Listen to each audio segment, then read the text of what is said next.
Excellency, and great questions here and interactions from Kenyans all over the world. And what I want you to do for me, ladies and gentlemen, is just to wave to any camera which is there and let the people who are out there in the diaspora know you're there with them. Just wave to any camera, ladies and gentlemen. I'm sure you have a relative, a friend, or even a neighbor's neighbor who is somewhere out there. And when I say diaspora, I don't mean Rongai, I mean somewhere out of Kenya. Ladies and gentlemen, welcome. I would like to introduce our panelists today.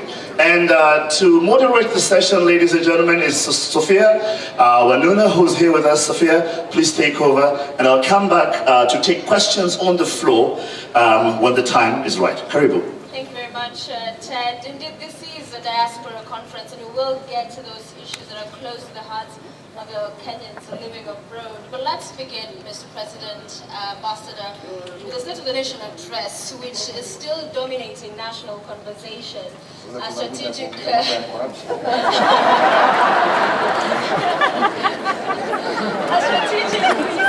shows there's an 86% approval on your speech. First, perhaps your thoughts quickly on that before we move on. I thought we were talking about remittances. Yes. We will get to that.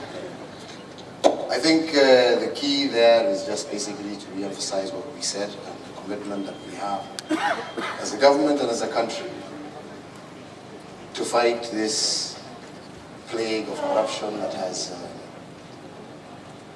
affected our country and affected our ability to move forward. And I think the only thing that I want to re-emphasize is the fact that unless we grapple with this problem, unless we tackle this problem convincingly and concretely, we are not going to be able to achieve our national development aspirations. And when we say that we want to fight it, we want to fight corruption, both real corruption and perceived corruption. And I want to once again re-emphasize that when we took the actions that we took it fully cognizant of what Kenyans were feeling on this particular issue. And you know, today I sit back sometimes and I wonder when people are standing out there and accusing me. On the one hand, they spend their time saying this president is doing nothing about corruption. Then when we do something about corruption, then they say, oh, now you should not have done that because you should have waited for the investigative arms to do. Sasa mnataka nifanya nini? I think really what we need to appreciate and to understand is that this is an issue that has engaged the minds of every single Kenyan, wherever they are, including our own diaspora who are here present with us today. By releasing that list, all I did was to say, these are the cases of corruption that have been reported. I never stood there and said anybody was guilty. I said, these are the cases that have been reported. Let Kenyans know what is out there. Let those who are in government stand aside, lest they be told that they are interfering with investigations. Let now the investigative arms, the prosecuting arms, the judicial arm do their work. If people are discovered and found to be innocent, I will be the first to welcome them back to work. If people are found to be guilty, shauri yao, kila mtu abebe mzigo wake.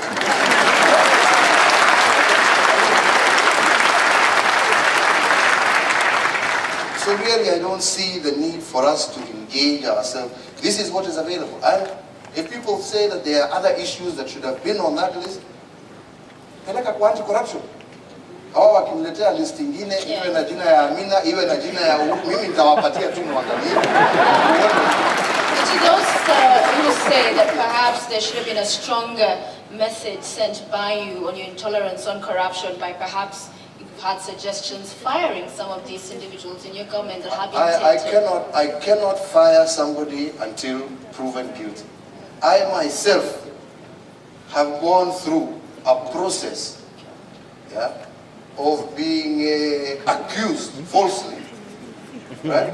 So why should I now go and, mimi sio judge, mimi sio prosecutor, Kama wewe umefanya what you have done, step aside. If you are proved clean, come back. If you are proved guilty, the law will take its course. Its course. But I cannot fire you until you have been proved guilty. For the elected leaders, on the other hand, their argument is, since they have not yet been found guilty, they don't see a reason why they should step aside. Are you still calling for them to step aside? I am saying that kama umetajwa, weka kando, wacha investigations be fine. And that's all. I think that is what Kenyans are expecting. And like I'm saying, an accusation is not a sentence of guilt. And I think, and I will believe, that every single Kenyan who believes that they are innocent would love to take advantage of this particular open and transparent process to show their innocence. What better way to show your innocence? Why hide something? Let it just be said out there. And let me appeal to our own brothers and sisters. Let us not use this to play politics. This is an issue that is of concern to our people. Let us handle it correctly. Let us handle it as a nation. Let us not handle it from an ethnic point of view. Let us not handle it from a political point of view. Corruption is corruption. It affects you whether you are a Jubilee supporter, whether you are an ODM supporter. It affects you whether you come from Eastern Kenya, whether you come from Western Kenya, whether you come from wherever. Jamani tufanye hii kazi pamoja, tuache kupigana. All right, at least we've gotten the elephant that's in the room out of the way. Let's go back to one of the key highlights as well in your speech that took everybody by surprise, that apology. There's been a number of cases of historical injustice in Kenya's past. Many people have died, and we've seen many injured, and many live with those scars that remind them of that dark moments in Kenya's history. What is it that prompted you to issue this apology? I think, as I said again, and I repeat, because it's the truth. Kenya is a country, over the past 50 years, we have made tremendous achievements. Achievements which I think we, as Kenyans, are proud of. So, mimi au ni hao?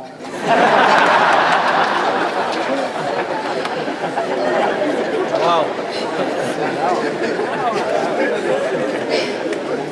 We have made major achievements, which I think we as Kenyans are proud of. Major strides in education, major strides in health. We've made major strides in terms of infrastructure development. These are all things that I think Kenyans are very proud of. I believe as a country, we are at the cusp of greatness. We need to be able to move to the next level of development. We have now become a middle-income economy, a low-end middle economy, with huge potential of becoming a high-end middle-income economy. However, for us to be able to achieve that, we must be able to tackle some of the issues that have impeded our development. Partly associated with politics that have been mixed with accusations, problems that have existed in this country that have affected us in one way or another, which I stated out there quite clearly, which are well illustrated in the report before Parliament, the National Truth and Justice Commission report that is before Parliament, which is why I was encouraging Parliament to debate it and to dispense with it. And I thought that it is important for us to be able to put closure. We can't continue saying, oh, you know, this happened, because it divides us as a people. It removes our ability to focus on those areas that can make us grow and prosper. And I thought it was time for us to close that chapter. And as the president of this government, I recognize the fact that governments are a continuum. And I think it's necessary for us to be able to put that closure in order for us to be able to move forward. And we cannot put that closure unless government, while acknowledging its great deeds, apologizes for its misdeeds. And once apologizing for your misdeeds. If I have done you wrong na niseme nimekuomba msamaha, jameni si utoe hiyo roho useme nimekusamehe. Because we can't continue. No country can make progress if it lives in its past. We must be able to bring closure to our past, to be able to forgive each other for whatever errors or mistakes that we have made, in order for us to be able to embrace the future with a positiveness that helps us transform and bring prosperity to all our people.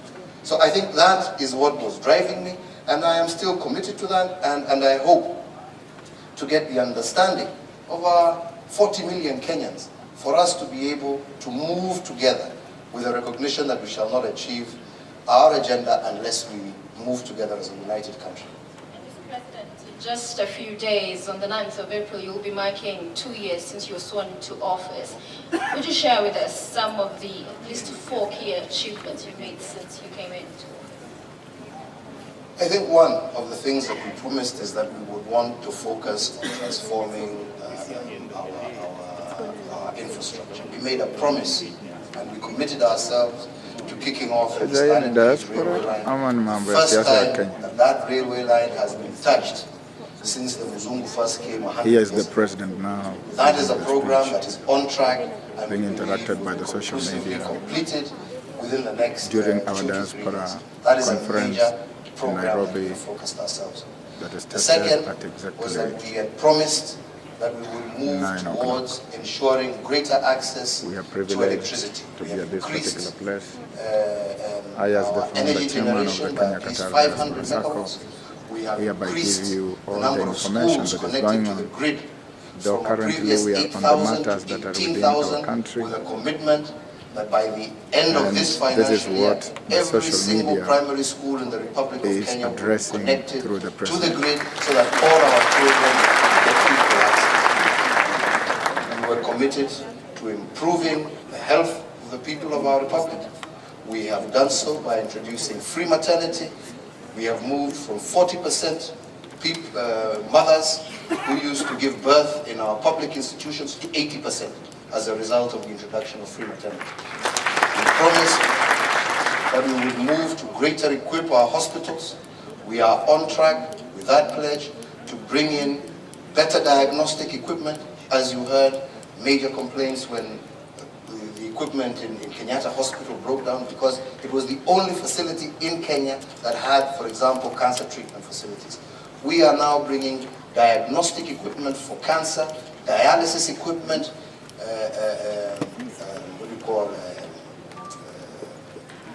intensive care unit beds in at least 2 hospitals in every county, and bringing to 4 referral hospitals across the country equipment to treat cancer, so that if you're in Mombasa, you should be able to get your treatment in Mombasa, not having to come to Kenyatta Hospital.